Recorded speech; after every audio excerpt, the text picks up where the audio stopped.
पहिला पहिला अब सामान युज गर्ने सामानहरू पाएको छैन।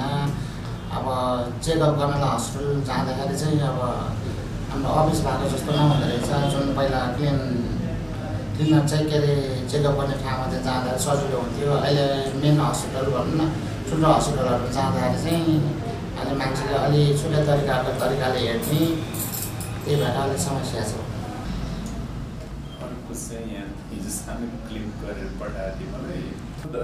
We are in a crisis. LGBTI community is in a big crisis because USAID cuts its funding, and it's not going to be replaced by any other donors because that had been the largest donor.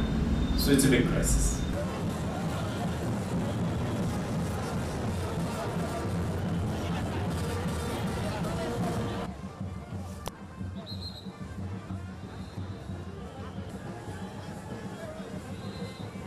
Community को मेम्बरहरुमा बढीभन्दा धेरै अब HIV effect भएको चाहिँ देखिएको छ।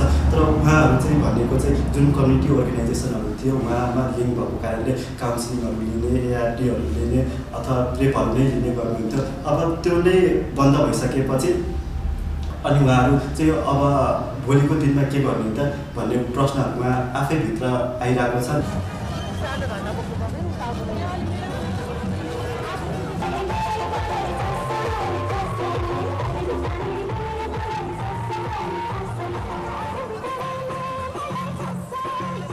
हाम्रो कम्युनिटीमा के हुन्छ भने जस्तै कन्डोमहरू किन्नु पनि लजाउने अथवा कन्डोम लगाउनुपर्छ है भन्ने एउटा नलेज, सानो बेसिक नलेज पनि थाहा छैन उहाँहरूलाई। प्लस तपाईँको कन्डोम कसरी लाउने समेत पनि त्यो अवेरनेस छैन। र जुन यो युएसएडीको प्रोजेक्टले चाहिँ एकदमै त्यो ग्रास लेभलमा काम गर्नको लागि तपाईँको स्ट्रिट बेसको मान्छेहरूलाईदेखि लिएर होइन सबै मान्छेहरूलाई टोलमा छिमेकमा गएर चाहिँ तपाईँको बाटोमा गएर चाहिँ त्यो एउटा अवेरनेस फैलाउनको लागि सपोर्ट गरिरहेको छ।